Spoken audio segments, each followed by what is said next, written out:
Hi అండి, ఇవాళ వీడియోలో ఆంధ్ర స్టైల్లో ఎండు చేపల కూర ఎలా చేయాలో చూపించబోతున్నాను. ముందుగా స్టవ్ ఆన్ చేసుకొని ప్యాన్ పెట్టుకొని ప్యాన్ హీట్ అయిన తర్వాత మనము ఎండు చేపలు అయితే వేసుకొని డ్రై రోస్ట్ అయితే చేసుకోవాలండి. ఎండు చేపలు ఇక్కడ కలర్ చేంజ్ అయ్యేంత వరకు వేయించుకొని తీసుకుంటే సరిపోతుంది. వేయించిన తర్వాత వేడి మీద ఉన్నప్పుడే తలా తోక సపరేట్ చేసేసి ఒక గిన్నెలోకి అయితే వేసేసుకొని శుభ్రంగా 2-3 సార్లు కడిగి తీసుకోవాలండి. ఒకసారి ఈ విధంగా కడుక్కొని ఇప్పుడు ఈ ఎండు చేపలు అయితే ఒక ప్లేట్లోకి తీసుకొని మళ్ళీ వాటర్ అంతా వంపేసి ఫ్రెష్ వాటర్ పోసుకొని మళ్ళీ కడిగి ప్లేట్లోకి తీసుకోవాలి. ఇలా 2-3 సార్లు క్లీన్ చేసుకొని తీసుకోవాలి. ఒకసారి మనం వాటర్లో క్లీన్ చేసినప్పుడు ఒక 5 నిమిషాలు అయితే నాననివ్వాలి. అప్పుడు ఇంకేమైనా డస్ట్ ఏదైనా ఉన్నా కూడా వాటర్లో దిగిపోయి చక్కగా క్లీన్ అయిపోతే ఎండు చేపలు. ఇప్పుడు క్లీన్ చేసుకుని ఎండు చేపలను ఒక ప్లేట్లోకి తీసుకొని పక్కన పెట్టేయాలి. ఆ తర్వాత స్టవ్ ఆన్ చేసుకొని మరొక ప్యాన్ పెట్టుకొని ప్యాన్ హీట్ అయిన తర్వాత ఒక 3 టేబుల్ స్పూన్ల వరకు ఆయిల్ అయితే వేసుకోవాలండి. ఆయిల్ కాగిన తర్వాత 1 టేబుల్ స్పూన్ వరకు జీలకర్ర అయితే వేసుకోండి. జీలకర్ర కాస్త వేగిన తర్వాత ఉల్లిపాయ ముక్కలు అయితే వేసుకోవాలి.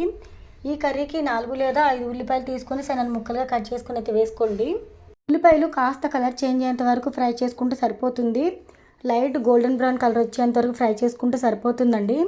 ఇప్పుడు ఉల్లిపాయలు చక్కగా ఫ్రై చేసుకున్నాం కదా. నెక్స్ట్ అయితే మనము ముందుగానే క్లీన్ చేసి పెట్టుకున్న ఎండు చేపలు ఏవైతే ఉన్నాయో ఎండు చేపలు కూడా వేసేసుకొని ఫ్రై చేసుకోవాలి. మంటని హై ఫ్లేమ్లో ఉంచే ఫ్రై చేసేయండి. చక్కగా ఫ్రై అయిపోవాలి. ఆ తర్వాత మనం ఉప్పు కూడా వేసేసుకొని ఫ్రై చేసుకుంటే టేస్ట్ అనేది చాలా బాగుంటుంది. ఇలా ఫ్రై చేసుకున్న తర్వాత మనము 1/2 టేబుల్ స్పూన్ వరకు అయితే పసుపు అయితే యాడ్ చేసేసుకొని అలానే కారం కూడా యాడ్ చేసేసుకోవాలి. కారం ఈ కర్రీలోకి 3 టేబుల్ స్పూన్లు అయితే కరెక్ట్గా సరిపోతుంది. ఎక్కువ తినే వాళ్ళు ఎక్కువ, లేదు మాకు ఇంత స్పైసీగా కర్రీ వద్దు అనుకునే వాళ్ళు తక్కువైతే వేసుకోండి.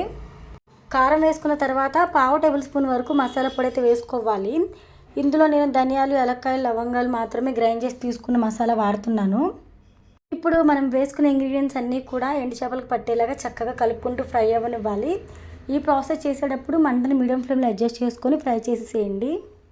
ఇప్పుడు శుభ్రంగా కడిగి తీసుకున్న కరివేపాకు కూడా వేసుకొని ఒకసారి కలుపుకోవాలి. ఆల్రెడీ మనం ముందుగానే మంచి గ్రేవీ రావడం కోసం ఉల్లిపాయలు అనేవి కొంచెం ఎక్కువ వేసుకున్నాం. ఇంకొంచెం టేస్టీగా అలానే మంచిగా గ్రేవీగా చిక్కగా అవ్వడానికి కర్రీ కోసం మనం ఇక్కడ టమాటో ముక్కలు అయితే వేసుకోవాలి. ఇక్కడ 2 లేదా 3 టమాటాలు తీసుకుంటే సరిపోతుందండి. నేను ఇక్కడ 2 టమాటాలు తీసుకొని సన్న ముక్కలుగా కట్ చేసుకుని వేసుకున్నాను. టమాటాలు వేసుకున్న తర్వాత ఈ విధంగా ఒకసారి కలిపి ఆ తర్వాత మూత పెట్టేసి మంటని మీడియం ఫ్లేమ్లో అడ్జస్ట్ చేసుకొని ఇంకొక 2 నిమిషాలు అంటే టమాటాలు మగ్గేంత వరకు మగ్గనిస్తే సరిపోతుంది. ఇప్పుడు ఒకసారి టమాటాలు మగ్గేయలేదు మూత తీసి అయితే చెక్ చేయాలి. ఈ విధంగా అయితే టమాటాలు మగ్గిపోయాయి. ఇలా ప్రిపేర్ అయితే సరిపోతుంది. నెక్స్ట్ ఇందులోకి వాటర్ అనేది యాడ్ చేసేసుకోవాలి. నేను ఇక్కడ గ్లాస్ వాటర్ అయితే తీసుకున్నాను. మీరు ఎంత గ్రేవీ కావాలనే దాన్ని బట్టి వాటర్ అనేది చూసుకొని అయితే యాడ్ చేసేసుకోండి. ఇప్పుడు మనం వాటర్ యాడ్ చేసిన తర్వాత మంటని మీడియం ఫ్లేమ్లోనే అడ్జస్ట్ చేసి మూత పెట్టేసి ఒక 2 లేదా 3 నిమిషాల వరకు చక్కగా ఇక్కడ కర్రీని అయితే ఉడకనివ్వాలండి. ఆ తర్వాత మనం ఒకసారి మూత తీసి గమనిస్తే కర్రీ అనేది ఈ విధంగా ప్రిపేర్ అవుతుంది. ఇలా ప్రిపేర్ అయితే సరిపోతుందండి. ఒకసారి మీరు ఇక్కడ చూస్తే కనుక మీకు క్లియర్గా అర్థమవుతుంది. కర్రీ నుంచి ఆయిల్ కూడా సపరేట్ అయింది. ఇలా వస్తే సరిపోతుందండి.